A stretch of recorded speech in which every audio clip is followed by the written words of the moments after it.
Good evening, everyone, and welcome to a rare, far and few in between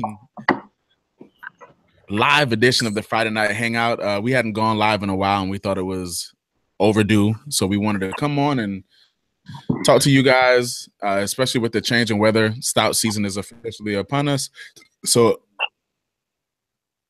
live for the first time in many, many months, we have to talk about stouts. And so joining me tonight is some characters that you may not have seen in the past, some that you have seen. I have my man Ethan representing Columbus, Ohio. Ethan, how you doing tonight, brother? Doing well. How are you, Randy? I have no complaints, sir.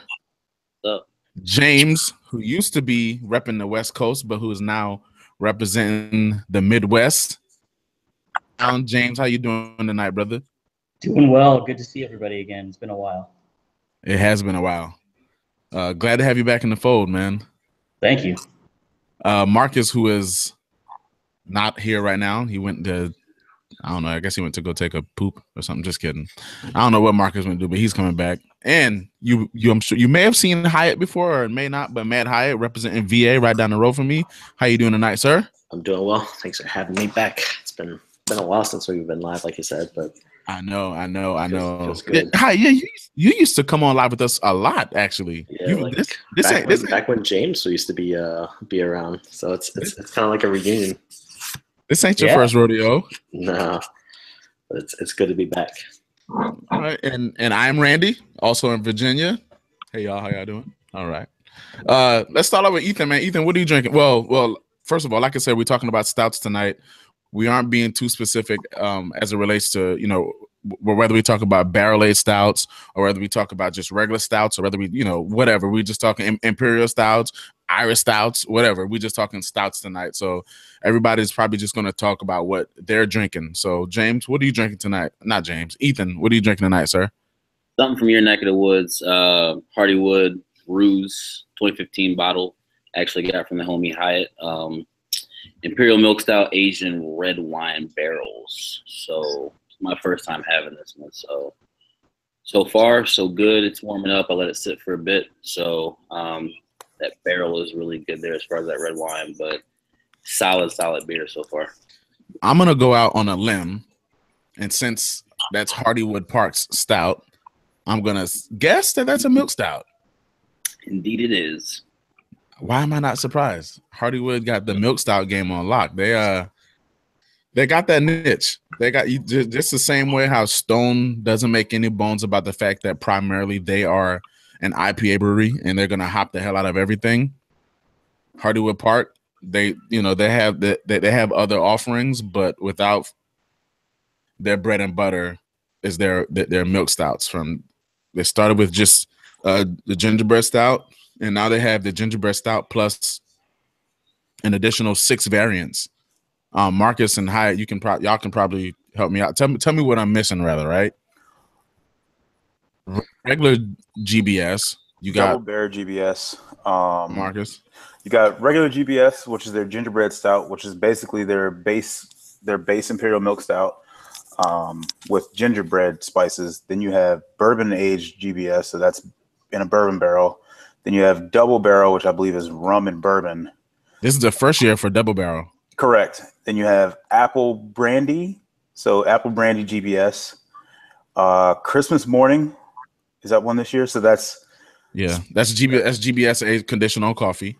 Yeah, that's the GBS on the spices and coffee. Then you have Kentucky Christmas Morning, which is bourbon gingerbread stout with coffee. Bourbon Barrel Christmas Morning, basically. Yeah, correct. Yeah. I think you named them all, no? I might have missed one. Who knows? Okay. So yeah, I don't typically mess with too many of their stouts unless I have some. But I have had GBS before. I have had Christmas Morning. I have had Bourbon Barrel GBS, which Hyatt just held up just now, and I'm sure he's going to talk about that a little bit. I've had a good bit of the variants. I had Apple Brandy. Without question, great beers. There's a reason why people seek them out every single time they come out, right? So they're great beers. But Ethan, once that warms up, man, I think we want to come back to you and and what you're getting from it. Absolutely. Yeah. I'm really curious about that red wine barrel, like how that affects it, because I don't think I've ever had a stout with red wine barrel. That's interesting to me.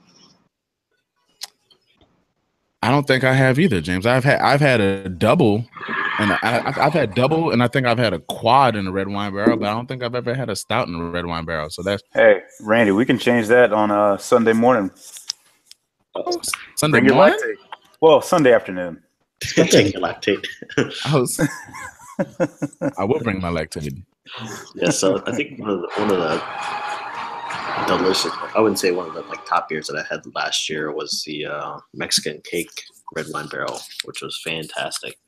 Oh, from Westbrook. Yeah, delicious. I bet it was. James, what you drinking, man? So this was not planned. Randy said that there were stouts. I ran to the fridge, and surprisingly, I've been planning on drinking this down for quite a while. So apparently I'm repping Chicago because I'm doing the 2013 Bourbon County. Hey, pre-problems. Pre-problems, yeah. Pre-sour. Surprisingly, it's still got a little bit of bourbon, but still smooth and a little licorous. But yeah, I mean, tastes good like it always does. Does it still have that unmistakable classic Bourbon County style mouthfeel? Yes, something that I wish the West Coast did more. West Coast is definitely a lot thinner. So I love that kind of viscous kind of mouthfeel that it has. It's one of those things, like, at least this bottle, at least, I don't know if I don't know if I age it well enough or what, but it almost, like, if you close my eyes and if you didn't tell me as far as mouthfeel is concerned, I would think it's almost like a milk stout because it has that velvety, thick, rich kind of mouthfeel. Let me ask you this, James. I know that you've had that beer fresh before. Do you think that bottle's 4 years old? Has it lost anything in comparison to how that beer normally is fresh? Man, no, I don't think so. Yeah, but I'm also the type of person where, from my understanding, for most people that I trust, I let things age way too long, and I actually like a lot of the oxidation and whatnot. And other people are like, "Ew, it's way too oxidized," and I'm like, "Oh, I love it." So it might just be me. Gotcha. Yeah, I mean, I'm no connoisseur, or I'm no beer judge or expert, so I'm sure some might fault in it.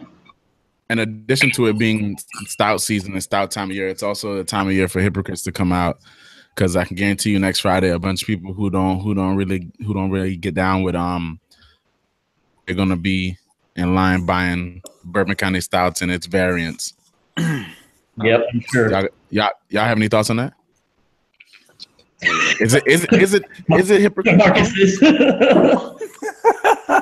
Well, my whole thing about the whole buyout process is I get it that their business model is one of any giant company. Is when you see you're losing ground to the smaller guys.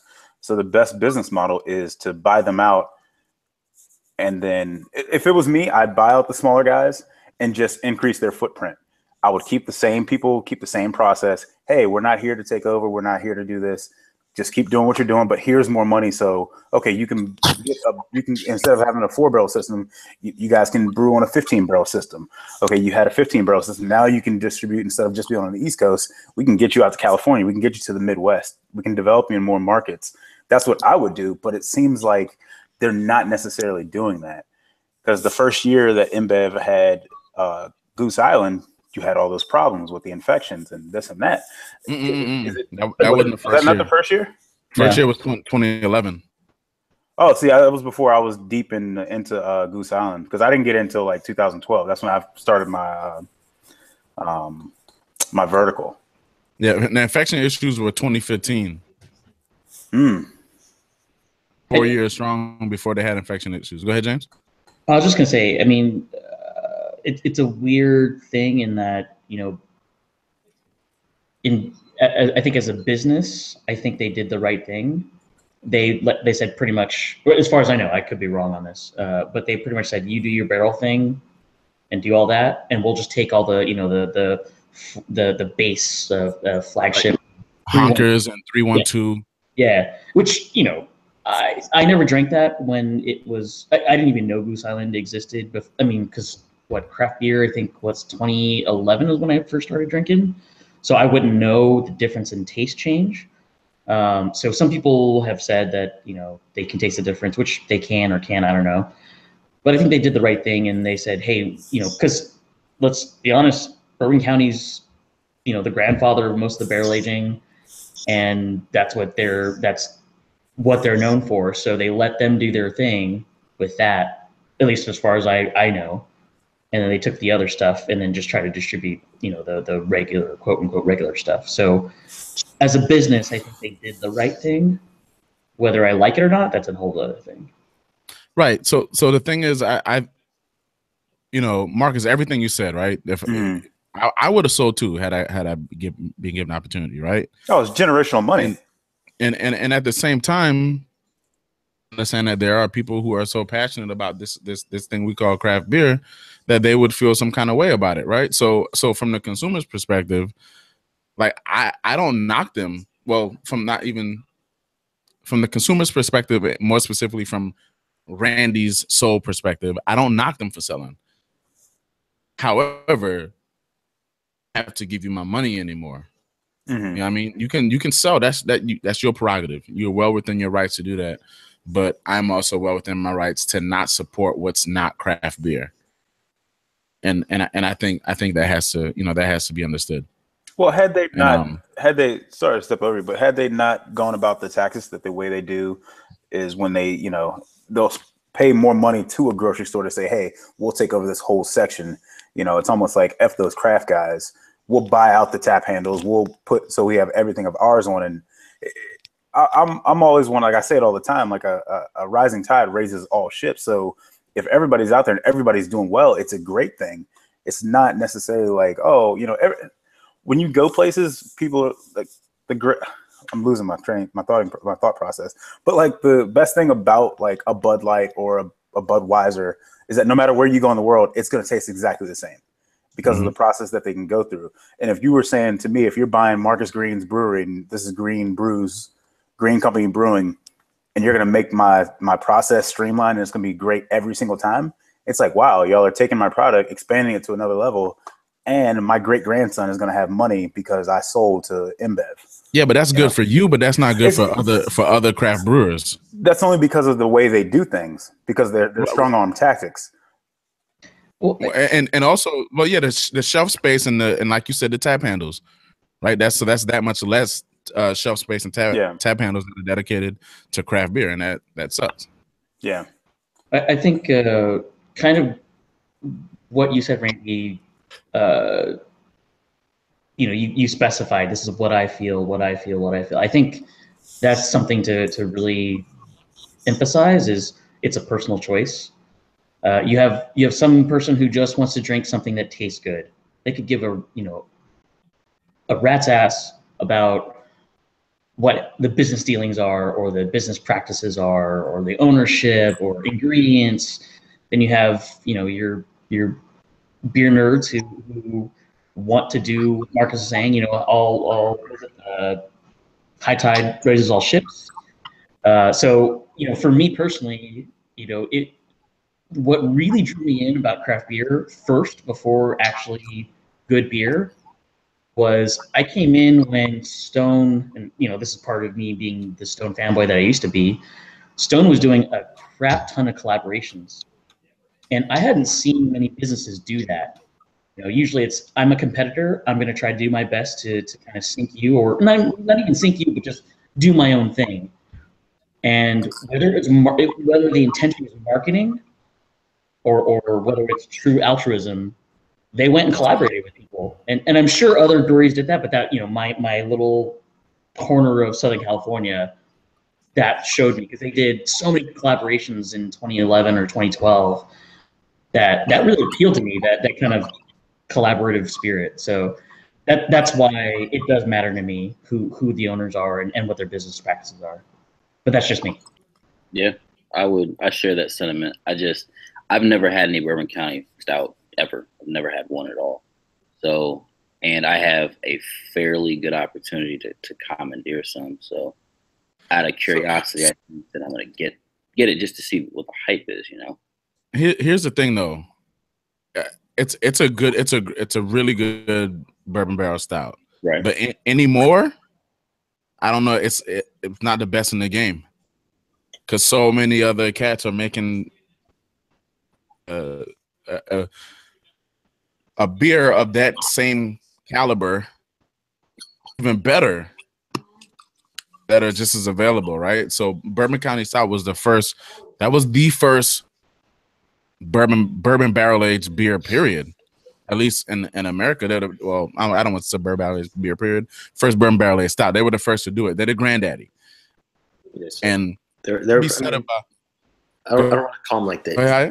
I'm sorry. I don't want to call them like the innovators, but I mean they were the first like fairly large company to do these big barrel aged stouts. These 13-14% barrel aged for a year and bourbon barrels. So it's like it was a niche market. Like nobody's seen it before. And then year after year, they have this hype building throughout the year because they're doing this one day release.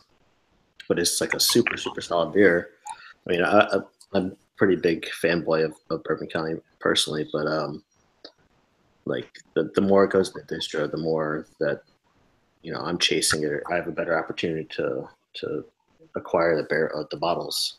So it's kind of like a good and bad thing. It's better for me, but I feel like Bourbon County, whether you think it's good or not, it has a lot of parallels with like Pliny to me, where when it was released, it was mind blowing to a lot of people, and now personally, I will never like look at somebody and be like, it's Bourbon County, whatever. But there's definitely, to Randy's point, I feel like there's a lot of other bourbon barrel aged beers that I would probably choose over Bourbon County if I could choose. But I would never sneer at it and be like, oh, right, it's just basic. Right. Yeah, I would never, like, if I went somewhere and I saw it on tap, I'm probably gonna get some. I mean, I'm not gonna lie. There's a lot of beers or whales now that I'm like, I don't want to sit there and try to seek it out because I've had it. So like, Ethan, I totally get it. You haven't had it, you want to go get it, dude, totally do it. And Matt, if you're a fan, go for it. I'm not gonna like look at you and be like, why are you doing that? But it's just a personal choice for me. Like I've had it and I've got a few bottles, and especially here. Well, it probably isn't going to be that bad, but I'm thinking when winter gets bad, if it was as bad as it's been in the past years, I'm not going to go stand in line and 0 to 10 degree weather and just wait for forever to go buy it. So yeah. Anyways, that's. I want to make this last point, and I'm gonna move on to Marcus and what he's drinking. But there's something to be said about the fact that Bourbon County is one. They're one of the OGs in the game for doing that beer, right?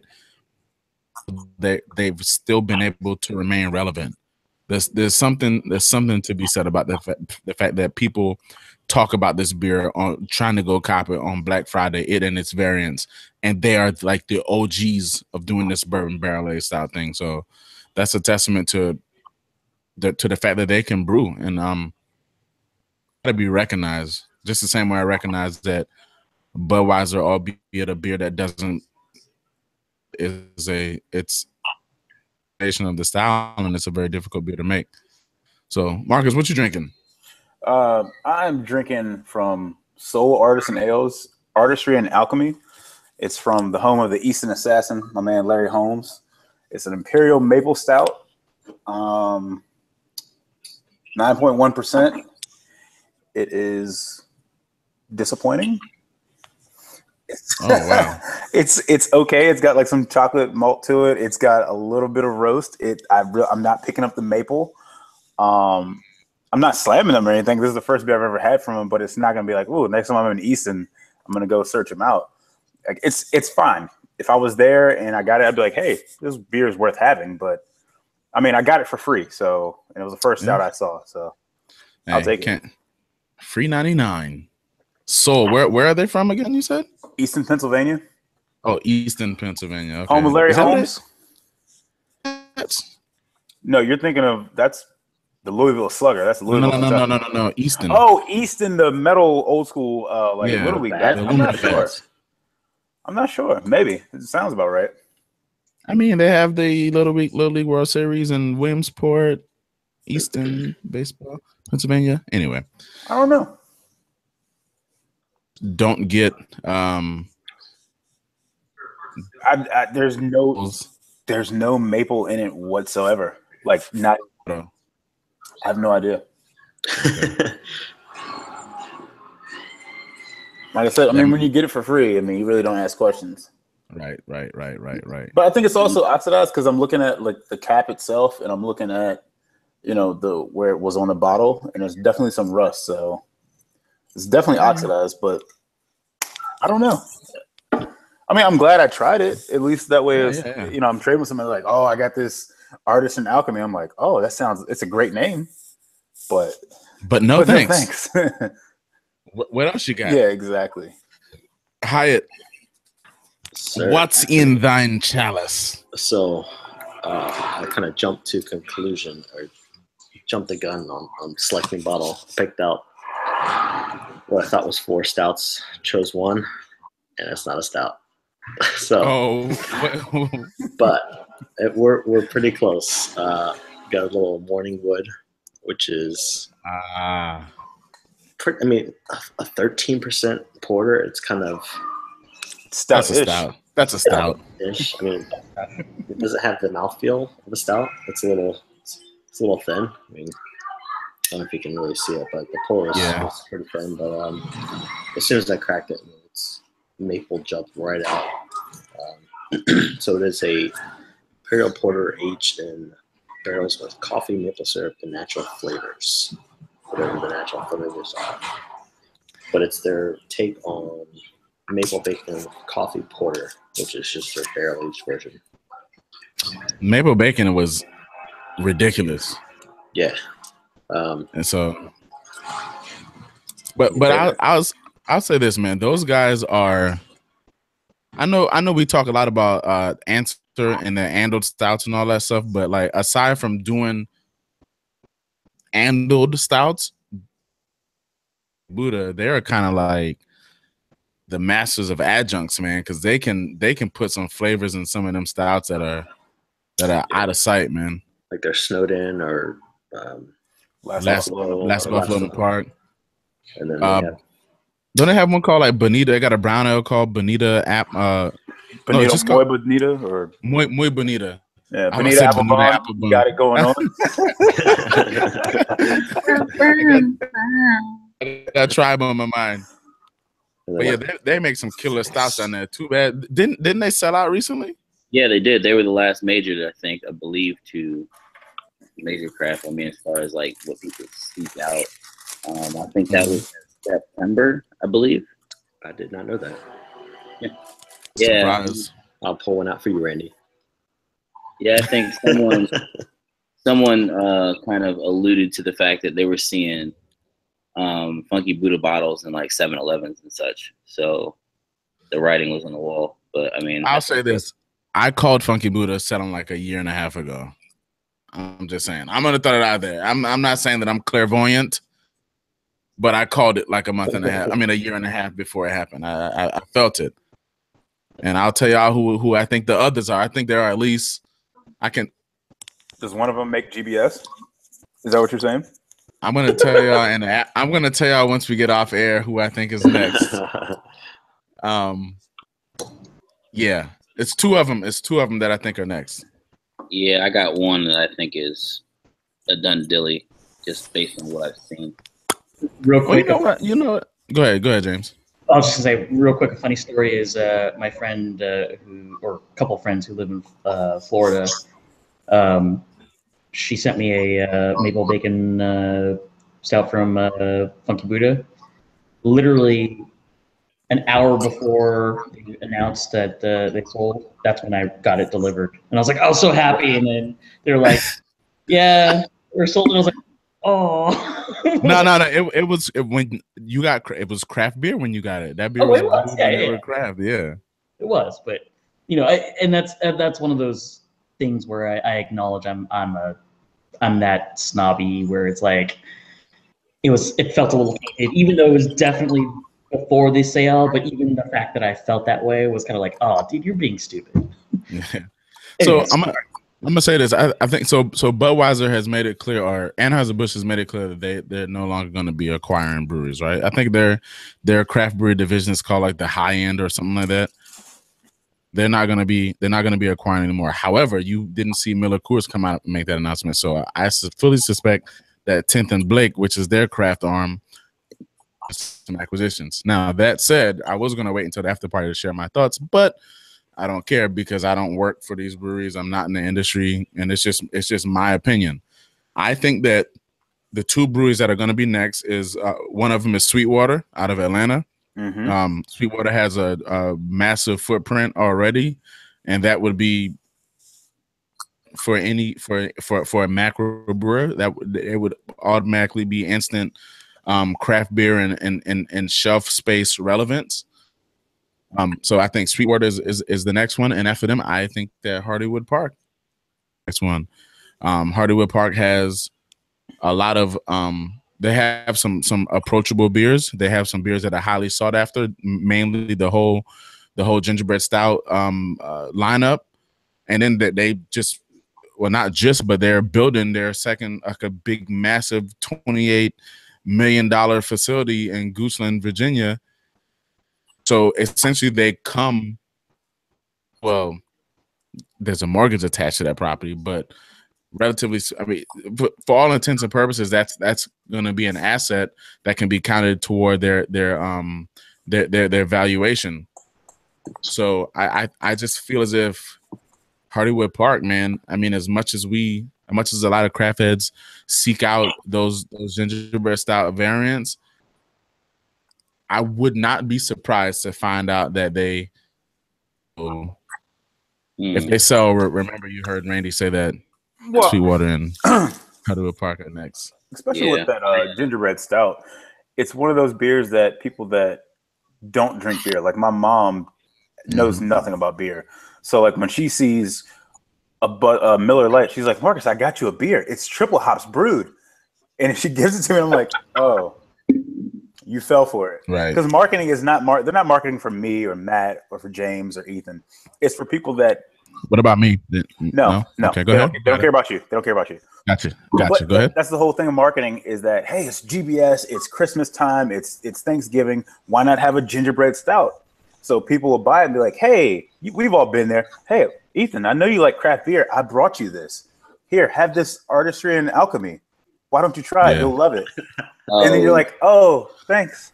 Appreciate it. You gave me a Stella Artois. Thanksgiving. For my money, for my palate, the quintessential Thanksgiving beer, and I don't know why I just don't see this beer around here anymore, but I know it's out there. The Duchess? No. Bourbon County. This is the day after Thanksgiving. In California, the brewery Autumn Maple. Oh, I don't know why I haven't seen that beer made, and we get brewery here, but I just don't see that beer a whole lot no more. Well, you'll see it a whole lot. I think you might see it more because now they have. Is that brewery shop open in DC now? Yeah, I think it's open. But I mean, we're good. What good that's gonna do me when Thanksgiving next week and I ain't got none yet. You know, you can drive and get it. I mean, it's only 20 minutes. I mean, I don't think. So, James, you're familiar with the brewery store, right? Like, do they have everything on the shelves there, or is it just like? Well, they've actually. So obviously. Oh, Hyatt said it's not open yet. By the way, anyway, sorry, James. Oh, the DC, yeah. So I obviously I haven't been there in what 5 months now, 4 or 5 months now. But before I left, and before they sold, when I would go there, they started getting very, very, very seasonal. And Autumn Maple is seasonal, obviously, but I think their production, they tried to focus a lot on Teru, which is all their sour type stuff. So I think maybe their focus was a little different. So that might have bit into their production of like things like auto maple, I think. I don't know for sure. I don't have inside information, unfortunately, but I suspect that because he really ramped up on their Teru branded stuff. Yeah. Well, real quick, I'm going to talk before we jump off. I want to talk about my beer. James's current neck of the woods, from Revolution Brewing. This is their bourbon barrel aged stout Death Star. Get it? Death Star. Is that last year's? Is it what? Is that last year's? Nah, this was bottled on October 20th of 2015. They just recently started going to cans. I don't know if that's where you're going with that, James, but yeah, it was today was the release of that. Okay. Is it how poetic is that? Is it a can today's release?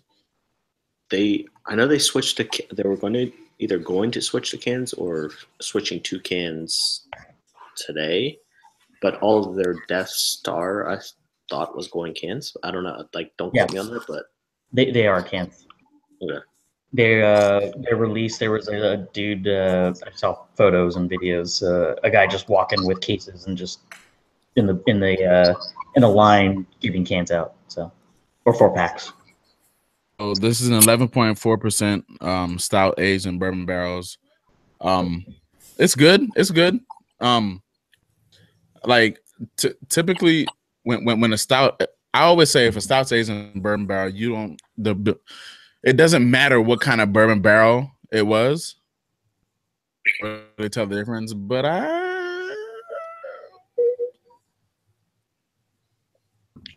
I feel like this might have been aged in Jim Beam barrels. I don't know if that's good or bad.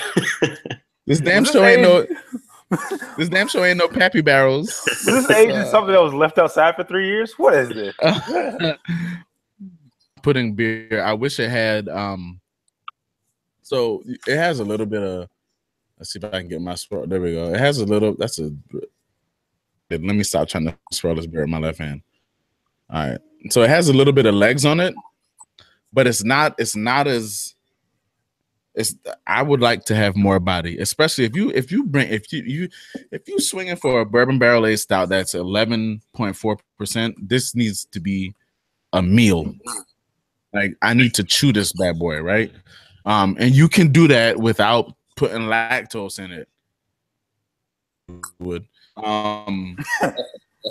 be achieved. I just Eddie Murphy. I'm just saying. I'm speaking for all the lactose intolerant people across the country, man.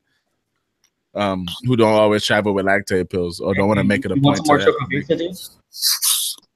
See, I stopped buying that beer, man. I bought a 6-pack and found out it was a milk stout. I was like, damn it. Still one of my favorite. Matter of fact, I was. You remember I reviewed that beer one night. I was live commenting as I was watching you do the.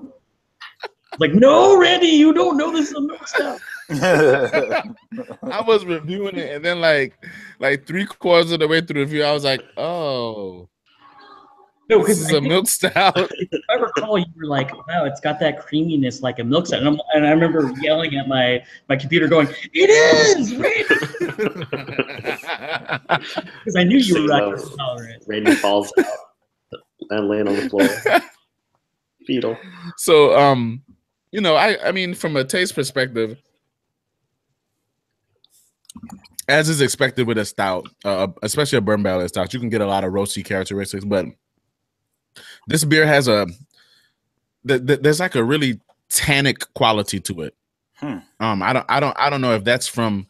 It's probably from the oak. It's probably from the barrels itself, but there's a really tannic quality to it, and I think that's almost exacerbated by the fact that the beer has it's kind of thin.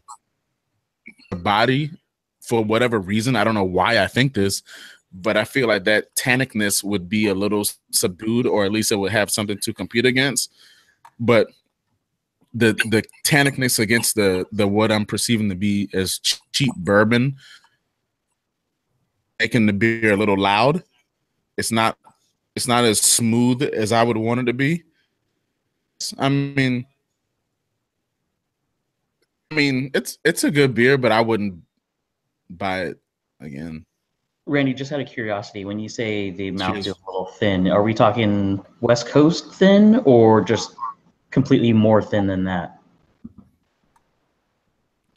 This beer probably has the mouthfeel. It's the mouthfeel of a porter. Okay. That's exactly Right. how So Well, I think when we all, if you've never had Gold Wax Assassin, I think that is the quintessential I've ever had. bourbon barrel aged stout, and it's so like it's exactly what you picture when you say this is the best bourbon and barrel aged beer you could ever make. It's like or the best beer, period, you could ever make. It's the best beer I've ever had as well. Thanks Yeah. to that handsome long bearded fella. But it was just amazing. It's mind blowing. If you have the ammunition to trade for it, you'll have to give up a lot, but it's probably worth it. Between like you and a couple close friends, it's a great beer. It's something that you always think about. Agreed. But yeah, this beer is I've been holding on to this beer for a while, since it's a 2015 bottle, and it's a little over 2 years old and I wonder. Normally people hold beer when they have the opportunity to drink one fresh, but I wasn't. This is the only one I had, and I wasn't pressed to drink it. Right, so I was like, I'll just hold on to it, and I can only wonder now what this beer would have been like fresh. What was but I mean, it still would have been thin. Yeah, you said it was this year or a year old? Oh, 2015, October 20th, 2015. Yeah, Just had a birthday. Yeah, exactly. So I had it fresh. I probably felt the same way you do. Okay. It's good, not great. It's so. Yeah. I haven't had anything else from Revolution though. I have one more beer. They have a barrel aged wee heavy. Is that the straight jacket? Okay. Yes. And so I don't want to judge them based off of this one beer. Go ahead, James. For you, Randy. I said I need to correct that for you. I'm literally equidistant between the brewery and the brew pub for Revolution. I was going to say, if we just knew somebody in Chicago. I know. If only. And I don't. So I don't have to put up. They make some dope stuff, Black right? Friday, Bourbon County lines. I'm sorry. What's that? They make some dope stuff. Man. So here's the thing. Their Gallo and their Citra Hero, I fucking love. Some of their other stuff, arguably there's some things that just didn't interest me. I'm not a huge porter guy because I do want that mouthfeel of stouts. I'm not big on the thin porters, but they have I think it's like Eugene or something like that. It's a porter. They definitely have some good stuff, but I should definitely pick up some stuff and send to you. I think I just enjoy some of the other stuff more, like Pipeworks. I'm a big fan of here. Maplewood is going to open soon, and all the stuff I've had from them is really good. But I should definitely get some Revolution stuff for you.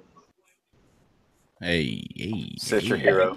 I think Revolution is one of the original craft beer people in Chicago, so they have a big following. I think Revolution has roots in Goose Island. The Goose Island website and go to their website and go to their I think maybe it's About Us or it's like their story. Be absolutely amazed to see the amount of breweries that are that can be routed back to Goose Island. Even Firestone Walker, Matt Brendelson, that dude came from Goose Island. There's a whole bunch of spots. It's worth watching. It's like a 5-minute. It's not a long video, but it's worth watching. Yeah, stouts. I'm disappointed. Well, not disappointed in mine, but let's just say I'm ready to crack into some of the other stouts that I have set aside. And it's okay to be disappointed. No, I'm not disappointed, but I'm not psyched about it either. It didn't live up to the hype in your head because you're like, oh, Death Star, let me. Yeah. Oh. Marcus, did I just go DMV on them? You did. It's okay. You can drop size every now and then. You gotta let the whole world know. About it, I'm not geeked about it. You know what I'm saying? Like I wouldn't. You're not stoked. I'm not stoked about it. I'm gonna drink it. That's my reaction to most Revolution stuff, to be honest, except for the Citra Hero and the Galaxy Hero.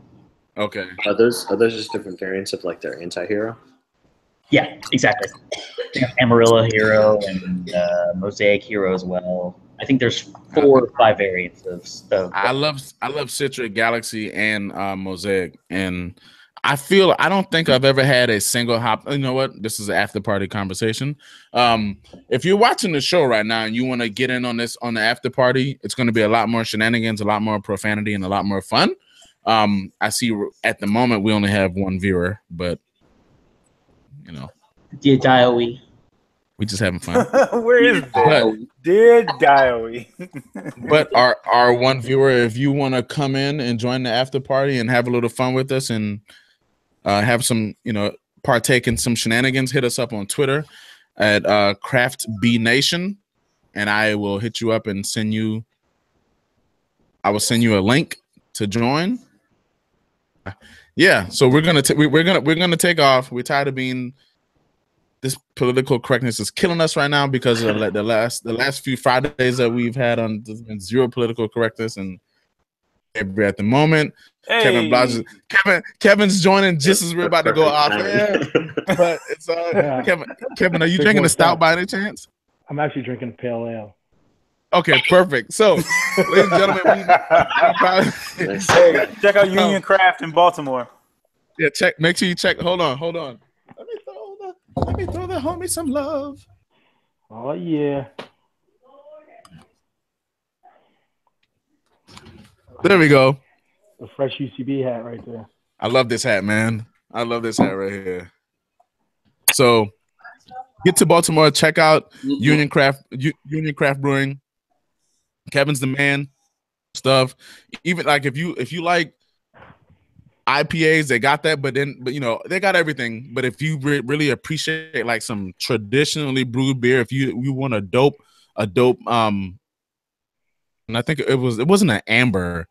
Was that the alt beer? The alt beer, fantastic drink. I enjoyed the hell out of it, and they serve it in like an appropriate glassware. It's a stange, right, or a stang. Yeah. Beautiful beer, beautiful glassware. Stange. A stone. Stange. STANG, right? Yep. We're out of here. We're out of here, ladies and gentlemen. Be sure. I don't know if we're gonna have a show next Friday because of Thanksgiving and all that stuff, but we'll definitely be on the Friday after that. We'll be talking another style. We'll get it out a little sooner, so anticipate. It'll probably be IPA. Knowing my friends, it'll probably be an IPA. Yeah, but nonetheless, no complaints there. Thank y'all for coming out, and we'll catch y'all on the next one. Yeah, Craft Beer Nation. Yeah. Union.